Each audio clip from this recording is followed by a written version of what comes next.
নমস্কার বন্ধুরা, নিউ রান্নাঘরে তোমাদের সবাইকে স্বাগত। বন্ধুরা, আজ নিয়ে এসেছি ভেন্ডি রেসিপি। হ্যাঁ বন্ধুরা, এখন ভেন্ডির সিজন, তো ভেন্ডির রেসিপি আজ তৈরি হবে। তো ভেন্ডির এই রেসিপিটা এই রেসিপিটার মতো এত সহজ রেসিপি আর হবে না, আর খেতে অসম্ভব সুস্বাদু। যারা আমরা ভেন্ডি খেতে পছন্দ করি না তারাও কিন্তু ভেন্ডির নিয়মিত ফ্রেন্ড হয়ে যাবে এই রেসিপিটা খাওয়ার পর। তো দেখুন আমার পুরো ভিডিওটা আর আমার সঙ্গে থাকুন। তো বন্ধুরা, ভেন্ডিটাকে প্রথমে ধুয়ে এভাবে দু টুকরো করে কেটে নিলাম। তো আবারও দেখিয়ে দিচ্ছি, এভাবে দু টুকরো করে কিন্তু ভেন্ডিটাকে আমি কেটে নিলাম। তো চলো সবগুলো ভেন্ডি একেবারে কেটে নিচ্ছি। তো ভেন্ডি আমার ধুয়ে কেটে নিয়েছি, আর এখানে দেখে নিয়েছি একটি হচ্ছে পেঁয়াজ। তো পেঁয়াজটাকে আবার কুচি কুচি করবো না, পেঁয়াজটা আমি দেখিয়ে দিচ্ছি কিভাবে কাটবো। তো পেঁয়াজটাকে এইভাবে টুকরো টুকরো করে এইভাবে করে পেঁয়াজটাকে কেটে নেব। তোমরা দেখে অবশ্যই বুঝতে পারছো যে পেঁয়াজটা কিভাবে কাটবে। পেঁয়াজটা কিন্তু এভাবেই কাটতে হবে। তো চলো বন্ধুরা, পেঁয়াজটাকে আমি এভাবে সমস্ত পেঁয়াজটাকে এইভাবে কেটে নিচ্ছি। আর এখানে দেখো নিয়ে নিয়েছি হচ্ছে একটা টমেটোটাকে এভাবে দু টুকরো করে টুকরো টুকরো করে কেটে নেব।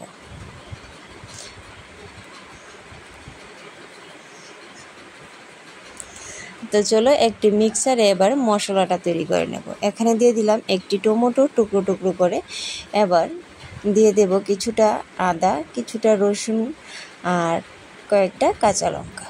তো দিয়ে এবার সমস্ত গুলা একবারে মিক্সারে মিক্সড করে নেব। আর এদিকে কড়াইয়ে দিয়ে দেব বেশ খানিকটা সর্ষের তেল। তো সর্ষের তেল দিয়ে প্রথমে আমি ভেন্ডিটাকে ভাজি করে নেব সর্ষের তেলের মধ্যে। একই সাথে দিয়ে দেব পেঁয়াজ, যে টুকরো টুকরো করে রেখেছিলাম সেই পেঁয়াজগুলোকে একটু লবণ আর একটু হলুদ গুঁড়ো দিয়ে ভালো করে ভাজি করে নেব। অবশ্যই কিন্তু ঢাকা চাপা দেব না, আর গ্যাসের আঁচটাকে একটু বাড়িয়ে ভাজি করে নেব, কারণ ভেন্ডি কিন্তু খুব সহজেই সেদ্ধ হয়ে যায়। তো তার জন্য ঢাকাও দিতে হবে না, গ্যাসের আঁচটাকে কমিয়েও দিতে হবে না।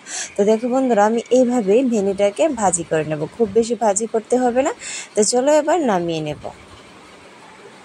এবার কড়াইয়ে দিয়ে দেব আর একটু সর্ষের তেল দিয়ে, এবার ফোড়নে দিয়ে দেব দুটি এভাবে চেরা শুকনো লঙ্কা, দিয়ে দেব একটুখানি পাঁচ ফোড়ন। তো সব কিছু কালো হয়ে গেলে দিয়ে দেব পেঁয়াজ কুচি। তো পেঁয়াজ কুচি দিয়ে এবার নাড়াচাড়া করে নেব, একটু ব্রাউন কালার করে নেব।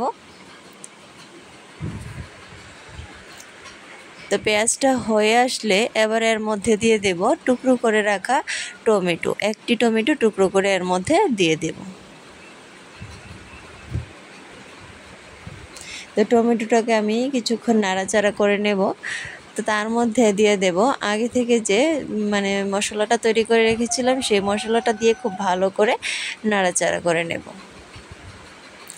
এবার একে একে এর মধ্যে দিয়ে দেব একটুখানি জল মশলাটা কষানোর জন্য, আর একটুখানি হলুদ গুঁড়ো, একটুখানি জিরে গুঁড়ো, একটুখানি ধনে গুঁড়ো, সবগুলো মশলা দিয়ে একটুখানি লাল লঙ্কা মরিচের গুঁড়ো দিয়ে ভালো করে নাড়াচাড়া করে মশলাটাকে কষিয়ে নেব।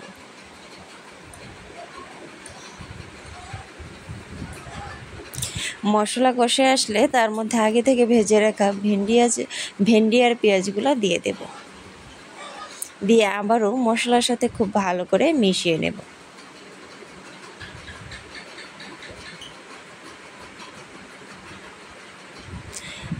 ভালো করে মিশিয়ে নেবার পর এবার দিয়ে দেব বেশ খানিকটা জল, ঠিক যে যতটা জল পছন্দ করবে ঝোল ততটাই।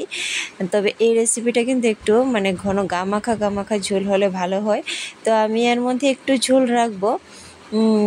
তোমরা চাইলে কিন্তু একটাকে গামাখা করেও খেতে পারো, খুব ভালো লাগে এতে। তো এবার আমি এটাকে ঢাকা দিয়ে 5 মিনিটের মতো রেখে দেব। গ্যাসের আঁচটাকে কমিয়ে ঢাকা দিয়ে 5 মিনিট রান্না করে নেব। তো বন্ধুরা, 5 মিনিট রান্না করার পর এসে করেছি, এখানে দিয়ে দিলাম একটুখানি চিনি, একটুখানি স্বাদ অনুযায়ী লবণ দিয়ে ভালো করে এবার নাড়াচাড়া করে নেব। আমার রেসিপিটা কিন্তু একদমই রেডি। তোমরা কিন্তু এর থেকেও শুকিয়ে নেবে যারা ঝোল পছন্দ করে না। তো আমি ঝোল পছন্দ করি, তার জন্য একটুখানি ঝোল রাখলাম।